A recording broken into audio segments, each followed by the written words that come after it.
Баршаларыңызға қайырлы күн. Бүгін біз остеопат маманының бізге қандай көмегі тиетіндігі туралы айтатын боламыз. Көптеген адамдар, бізге хабарласып жатқан адамдар, остеопат маманның қандай көмегі барын кейде білмей жатады. Басқа мамандармен шатастырып жатады. Енді соған қысқаша ғана тоқтала кетейік. Соған тоқталуды жөн көріп отырмыз бүгін. Енді мысалға, біздің өмірімізде көп кездесетін мысалдардың бірі, біздің басымыздан да осындай жағдай өтуі мүмкін. Көптеген адамдардың басынан осындай жағдайлар өтіп жатыр. Мысалға, біз күндіз бір жерге асығып бара жатырмыз деп ойлайық. Жұмысқа бара жатырмыз, оқуға бара жатырмыз, түрлі шаруамызбен далада асығып бара жатырмыз, кетіп бара жатырмыз. Сол кетіп бара жатқан кезде тобығымызды, табанымызды ауыртып алдық. Бір шұңқырға түсіп кеттік, немесе аяғымызды ауыртып алдық. Аяғымыз ауырып кетті, отырып қалдық. Аяғымызды қарадық, ештеңе сынбаған сияқты, бірақ аяғымыз ауырып тұр. Сосын біз не істейміз? Шамалы отырамыз, қараймыз. Бәрі өз орнында, ештеңе сынбаған сияқты. Шамалы отырып, ары қарай не істейміз? Шаруамызбен кете береміз. Сосын ойлаймыз, бірдеңе болған болса, сынған болса, ертеңіне тексертем деп сөйтіп ойлаймыз. Содан кетеміз. Үйге келеміз, қараймыз, көгереді аяғымыз, көгеру мүмкін, қызарып кетуі мүмкін. Біз қараймыз келесі күні, ешқандай сынбаған сияқты, шамалы ауырсыну сезінеміз, мән бермейміз, бірдеңе жағамыз, маз жағамыз, немесе бинтпен орақ қоямыз. Сонымен 2-3 күн өтеді, еш жеріміз сынбаған сияқты, ісігі қайтқан сияқты болады. Сонымен біз өзіміздің шаруамызбен, жөнімізбен жүре береміз. Бірақ біз ойлаймыз да, аяғымыз жазылды, ешқандай проблем жоқ деп. Өйткені біз сондай оқиға бізде көп болып жатады. Енді осы жерде адам табаны зақым алған кезде травма дейміз ғой. Травма дегенде көбінесе біздер бір күрделі, бір сыну, мықты бір жаңағыдай зиян келуді травма деп ойлаймыз да. Бірақ болмайтын сондай бір кіші нәрсенің өзі кейде бізге травма болуы мүмкін. Яғни зақым келуі мүмкін денемізге. Енді біз остеопат маманына ондай кезде бармаймыз, өзіміз бетімізбен жүре береміз.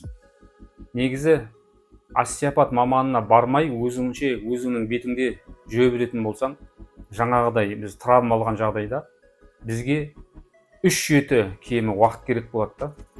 Біздің аяғымыз, жаңа дене мүшеміз, табанымыз қалпына келу үшін. Бірақ біз ондай уақыт күтпейміз ғой. Өзіміз жүре береміз шаруамызбен. 3-4 күн өткеннен кейін ісіге басылды, нормально деп кете береміз да. Бірақ ол жерде біздің хрящтар болады, сіңірлер бар, солар созылуы мүмкін, үзілуі мүмкін. Және де сүйектер бір-біріне байланған, біздің табанымыздың сүйектері. Кішкентай жіңішке бұлшықеттермен, яғни байламдармен, связка дейді, солармен байланған. Соларға зақым келуі мүмкін. Біздің денеміз, аяғымыз шок алады да. Шок алады жаңағы болған травмадан. Бірақ біз не істейміз? Оған мән бермей жүре береміз. Бірақ біз осы оң аяғымызды ауыртып алдық, табанын. Біздің жүрісіміз өзгереді да одан кейін. Біз оған өзімізді сезбейміз, мән бермейміз. Оң аяғымызға енді не істейміз? Күш түсірмейтіндей жағдайға жетеміз. Оң аяғымызды, яғни организм, дене адам не істейді? Сақтай бастайды. Зақым алған аяғы. Жалпы адамның, біздің кез келген адамның табаны, табан сүйегін қарайтын болсақ, табаны 26 сүйектен тұрады. Сол 26 сүйек тағы да 3-ке бөлінеді. Бірінші мына жіліншік дейміз ғой. Біздің аяғымыз келіп, тобықпен келіп жалғасады табанға. Сол жерде предплюсния деп айтады. Яғни біздің сол жерде 6 сүйек бар да. Сол жіліншікпен жалғанған жерін. Одан кейін ары қарай 5 сүйек ары қарай жалғасады. Біздің табанның жалпақ сүйектері. Ол плюсния деп айтылады. Одан кейін біздің башпайларымыз, фаланги ары қарай кетеді. Ол фалангилер, башпайлар 14 сүйектен тұрады. Адамның осындай жалпы табаны 26 сүйектен тұрады. Ол сондай бір өз алдына бір құрылыс, өз алдына бір құрылым, бір-бірімен хрящтармен, сіңірлермен, сонымен бірге байламдармен, бұлшықеттермен бір-біріне байланған сондай бір конструкция. Бұның барлығы біздің дұрыс жүруіміз үшін өте маңызды. Біздің салмақты денеміздің барлығын көтеріп тұру, біздің жаңа жүрген кезде денемізге, жалпы ішкі құрылыстарымызға зақым келмеуіне барлығына осы сүйектер біздің істейді, қамтамасыз етеді. Бұның пайдалары, бұл сүйектердің өзінің мақсаттары өте көп. Адам денсаулығына табанның маңыздылығы өте жоғары. Біздің дұрыс жүруіміз үшін береді, жұмсақтық береді, амортизация. Біз жүрген кезде ішкі ағзаларымызға зиян келмесін, осы табанымыз істеп тұрады, қамтамасыз етіп тұрады. Бұның, бұл сүйектердің пайдасын айта беретін болсақ, пайдасы өте көп. Енді біз остеопатияда жалпы адамның денесі бір-біріне барлығы байланысты да.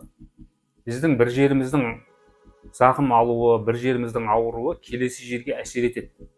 Біз өз алдына жеке бір дене емес қой біздің аяғымыз. Аяғымыз да біздің бір бөлшегіміз, ол да әсер етеді. Яғни остеопатияда жалпы остеопат маманы денені тұтас бір бөлшек ретінде қарайды. Денені бөліп қарамаймыз. Қазіргі біздің өмірімізде болып жатқан медицинада денені жеке-жеке қарау, бұл үлкен проблема алып келеді. Яғни біз денені остеопат маманы жалпы тұтас деп қараймыз. Енді 6 ай уақыт өткеннен кейін не істейміз? Біздің сол жақ бөксеміз, жамбасымыз ауыра бастайды. Что-то шағымдана бастаймыз. Менің жамбасым ауыра бастады 6 айдан кейін. Өйткені біздің жүрісіміз өзгергесін сол жақ жамбас күшсе бастайды. Соның әсерінен жамбас ауыра бастайды. Біз не істейміз? Травматологқа барамыз, қараламыз, неге түсеміз, МРТ-ға түсіреміз, қараймыз. Кез келген адам, әсіресе жасы ұлғайған кезде, үлкейген кезде, МРТ-ға, нелерге түскен кезде бізден не шығады? Бір ерекшеліктер көрінеді. Барлық адамды егер тексеріп қарайтын болсақ, ол адамда өзгешеліктер болады.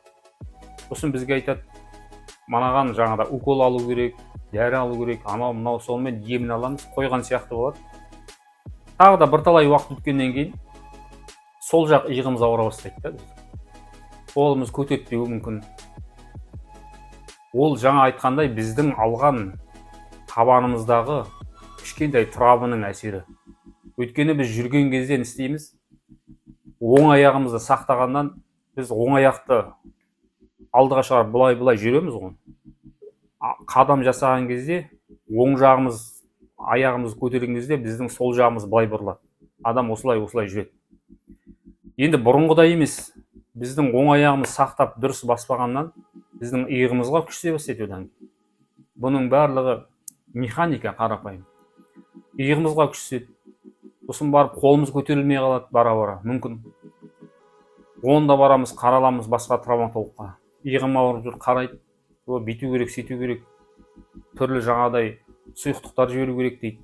Түрлі емдер жасайды. Жақсы болған сияқты болады. Сөйтіп жүрген кезде біздің мойнымыз ауыру мүмкін. Мойнымыз ұстау мүмкін. Сөйтіп мойным ауырып жүр, ана жерім ауырып жүр деп жүрген кезде бір күні беліміз ауырады. Кәдімгідей шынымен де беліміз ауыра бастайтын болады. Бел омыртқамыз. Содан біз барып неврологқа қараламыз, МРТ-ға түсеміз, қараймыз, бізге не дейді? Бізге грижи деп бізге не қояды? Сенде грижи бар. МРТ-ға түскеннен кейін бізде грижи деп шығады. Протрузия бар деп шығады. Негізінен кез келген адамды жаңа айттық қой.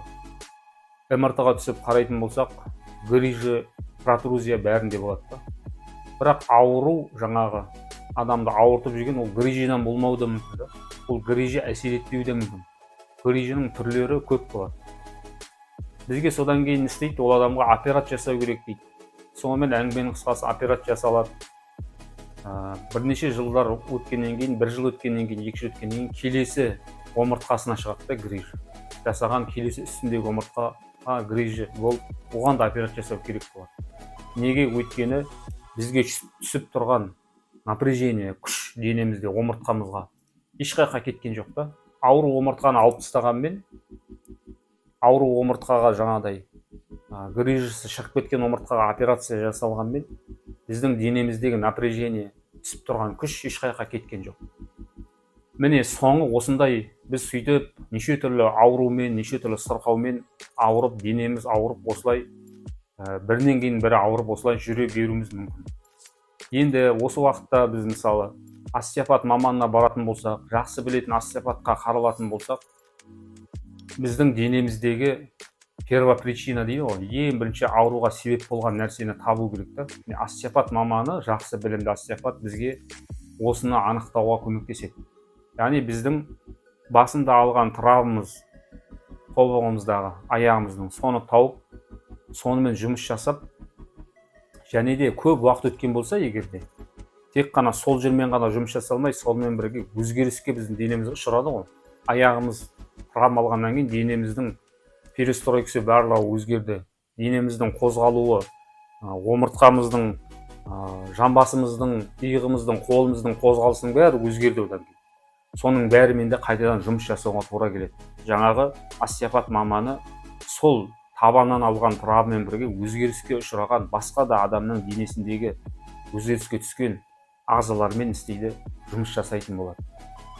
Енді қысқаша айтатын болсақ, остеопат маманы денені біртұтас деп қарайды, және де біздің ең әуелгі алған травмамыз бар ғой, бізге келген зақым, соны тауып, сонымен жұмыс жасаған кезде біздің денсаулығымыздың қалыпқа келуіне не болады?